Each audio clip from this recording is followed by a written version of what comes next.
পিছুৱাই দিয়াৰ পিছতো ঘোষণা হোৱা নাই লকডাউন চলি থকা সময়ত চাওক নিৰ্বাচনটো কোনো নিশ্চয়তা নাই যেহেতু কৰোনাৰ কাৰণে সেইটো হৈছে আৰু এতিয়া বাহিৰৰ পৰা অহা মানুহবিলাকে পজিটিভ ওলাই আছে তাৰপিছত গোটেই আমাৰ প্ৰশাসনিক মানে বিষয়া বা কৰ্মচাৰী যিখিনি আছে ডিচিৰ পৰা আৰম্ভ কৰি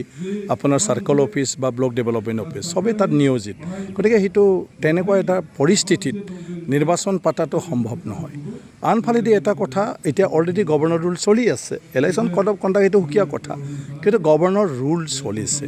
এতিয়া ডিপেণ্ড কৰিব যে গভৰ্ণৰে কি বিচাৰে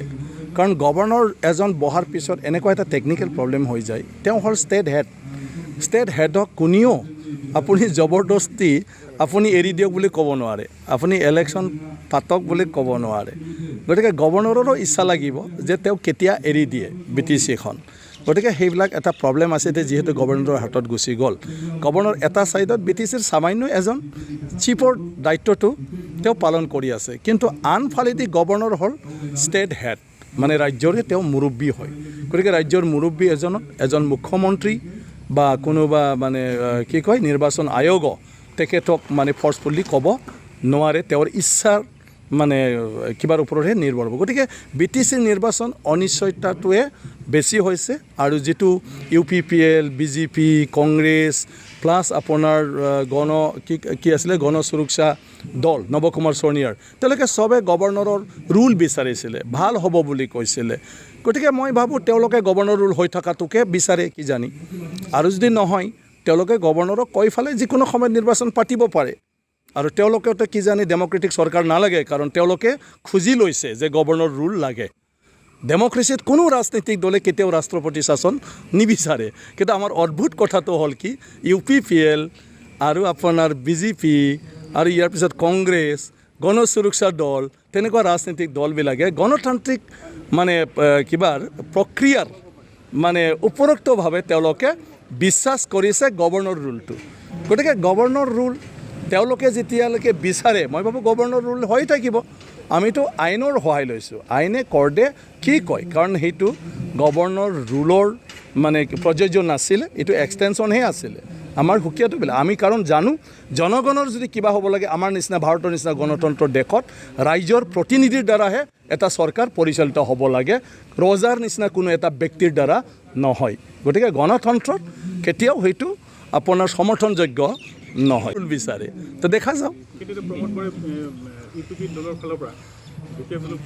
মানে বিভিন্ন ধৰণৰ সমালোচনা কৰিছে আজিও তেওঁ হাল বাই বিভিন্ন ধৰণৰ সমালোচনা কৰিছে বিগত সময়ছোৱাত দলে বিভিন্ন মানে বিভিন্ন কৰাপশ্যনৰ লগত জড়িত হৈ পৰিছে এই ক্ষেত্ৰত কি ক'ব বিচাৰে নহয় তাতো চাব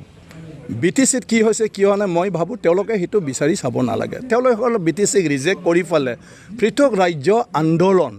তেওঁলোকে কৰি আহিছিলে তেওঁলোকে নামানে BTCৰ ওপৰত বিশ্বাসেই নাছিলে তেওঁলোকৰ BTCৰ কোনটো আইনৰ কথাটো আজি কৈছে তেওঁলোকে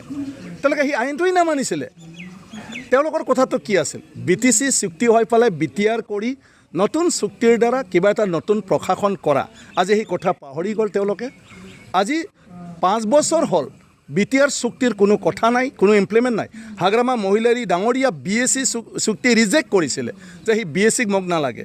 BTC যেতিয়া একৰ্ড হৈছিল হাগ্ৰামাই কৈছিল BScত কি হৈছে কি হোৱা নাই মোক একো নালাগে মই BTC হিচাপে কৰি যাম আৰু তেখেতে ইমপ্লিমেণ্টেশ্যনৰ কাৰণে লাগি গৈছিলে কোনো ৰাজনীতিৰ কাৰণে নহয় আৰু BTC চুক্তি ফেব্ৰুৱাৰীত চুক্তি কৰি ফালে মে মাহত ইমপ্লিমেণ্টেশ্যন হৈছিল সাংবিধানিকভাৱে BTC বড়ো লেংগুৱেজ এই চিডিউলত CIT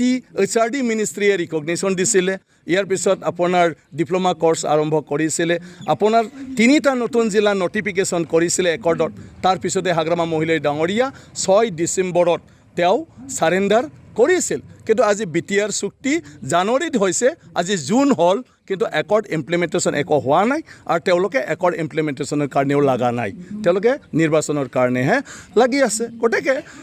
যোৱা কথা তুমি কিয় আন্দোলন কৰিছিলা সেইটো নহয় বুলিটোহে আন্দোলন কৰিছা BTCৰ কোনো নিয়ম নীতি তুমি পছন্দ নকৰে BTCৰ চিষ্টেমটো তুমি পছন্দ নকৰে BTCতে কিবা ভাল হ'ব বুলি তুমি বিশ্বাসে নকৰে আজি BTCত কি হৈছে কি হোৱা নাই তাতহে কিয় ব্যস্ত হৈছে আৰু ৰাইজক কিবা এটা দিম বুলি আজি কৈ আছিলে BTR দ্বাৰা সেইটোৰ কাৰণে কিয় মনোযোগ দিয়া নাই BTC-টো ইটো যদি ভাবিছিলে 2014 চনৰ পৰা পৃথক ৰাজ্যৰ আন্দোলন নকৰি 2005 পৰা বিভিন্ন ৰাজনৈতিক দলৰ লগত নাথাকি যদি BTC উন্নয়ন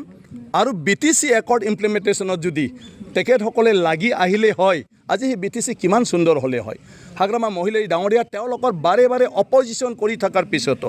সদায় বিৰোধিতা কৰি থকাৰ পিছতো আজি সেই BPF দলে BTCখন এই পৰ্যায়লৈ আনিছে য'ত নিৰ্বাচন খেলি তেওঁলোকে আজি আনক গালি দিব পাৰিছে এই নিৰ্বাচনৰ গোটেই প্ৰক্ৰিয়া 40টা সমষ্টি বনাই BTCখন গঠন কৰা BPF দল হাগ্ৰামা মহিলাই ডাঙৰীয়া গতিকে তেওঁলোকৰ বিটিআৰটো এতিয়া ক'ত পঞ্চায়তত আছে না ক'ত আছে হাগ্ৰামা মহিলাই ডাঙৰীয়া তেওঁলোকৰ বাৰে বাৰে অপজিশ্যন কৰি থকাৰ পিছতো সদায় বিৰোধিতা কৰি থকাৰ পিছতো আজি সেই BPF দলে BTCখন এই পৰ্যায়লৈ আনিছে য'ত নিৰ্বাচন খেলি তেওঁলোকে আজি আনক গালি দিব পাৰিছে এই নিৰ্বাচনৰ গোটেই প্ৰক্ৰিয়া 40টা সমষ্টি বনাই BTCখন গঠন কৰা BPF দল হাগ্ৰামা মহিলাই ডাঙৰীয়া গতিকে তেওঁলোকৰ বিটিআৰটো এতিয়া ক'ত পঞ্চায়তত আছে না ক'ত আছে কিন্তু শেহতীয়াভাৱে যিটো ইমানুৱেল মুছাহাৰীয়ে দলৰ পৰা এটা গৰাখহনীয়া এটা সৃষ্টি কৰা বুলি অনুভৱ কৰিলে সকলোকে ৰাইজক মানে ইতিমধ্যে এটা মানে মেছেজ এটা পঠাইছে এই ক্ষেত্ৰত আপুনি কি কৰিছে নাই এইটো তেওঁৰ ব্যক্তিগত কথা তেওঁ এতিয়ালৈকে দলক অৱগত কৰা নাই তেওঁ মিডিয়াতহে কৈছে গতিকে আমিতো বিচাৰোঁ তেওঁ সাধাৰণ সম্পাদক তেওঁৱে দলৰ সৰ্বেসৰ্বা গতিকে তেওঁ নিজে জানে তেওঁ নিজে যদি সেইটো ভাবিছে তেওঁ আগৰ পৰাই BPFত মানে থাকিব নালাগিছিলে আৰু আজিও তেওঁ থাকিম নাথাকিম কোৱা নাই কিন্তু আমি তথাপিও তেখেতক কৈছোঁ যে তেখেতে যদি পাৰ্টিত থাকে কাম কৰি থাকে আমাৰ কোনো মানে আপত্তি নাই আৰু কি তেখেতে যোৱাত BPFৰ একো তেনেকুৱা ধৰণৰ বিশেষ মানে প্ৰভাৱ একো নপৰে কাৰণ BPF দল ৰাইজৰ দল কোনো ব্যক্তিৰ দল নহয় BPF দল ৰাইজৰ সমৰ্থনত আজিলৈকে চলি আছে হাগ্ৰামা মহিলাই ডাঙৰীয়াক যোনে যি নকওক তেওঁৰ চৰকাৰক যোনে যি নকওক এই চৰকাৰখন ৰাইজে ভোট দি ফালে বনাইছে আৰু তেতিয়াও বহুত অভিযোগ দিছিলে কিন্তু যিসকল অভিযোগ দিছিলে আজি UPPLৰ তেওঁলোকৰ ৰাইজে ভোট দিয়া নাছিল হাগ্ৰামা মহিলাই ডাঙৰীয়াৰ নেতৃত্ব BPFকহে দিছিলে আজিও একে কথাই চলিব কাৰণ হাগ্ৰামাটো চবে দেখাও পাইছে খাবও পাইছে চব কিন্তু UPPLৰটো আজিলৈকে মানুহে টাচ কৰি পোৱা নাই দেখাও পোৱা নাই একো পোৱা নাই যে BTR কি বস্তু কালা না ৰঙা না বগা না কি তো কোনটোত বিশ্বাস কৰি নাই একো নহ'ব পাৰ্টিটো কোনোবা ওলাই যাব কোনোবা আহিব এজন MLA ওলাই যাব 3টা MLA হ'বলৈ আগবাঢ়ি আহিব ৰাজনীতিৰ আৰু কি আছে ৰাজনীতিটো আপোনাৰ যেতিয়া ৰাজনীতি দলীয় শক্তিশালী হৈ থাকে তেতিয়া সেই ৰাজনীতি দলৰ কাৰণে আপুনি চিন্তা কৰিবই নালাগে গতিকে BPF দলত এজন গ'লে আমাৰ 4জন এক্টিভ মানুহ আহি যায় এই পষ্টটো ফিল আপ কৰিবলৈ এতিয়া এই পকলাবাৰী সমষ্টি যিটো দেখা গৈছে ইয়াতে মানে দুজন মানে চিগনেচাৰ যিটো চিগনেটৰী আছে দুজনকৈ এই ক্ষেত্ৰত BPFৰ কিবা সমস্যা হ'ব পাৰে নেকি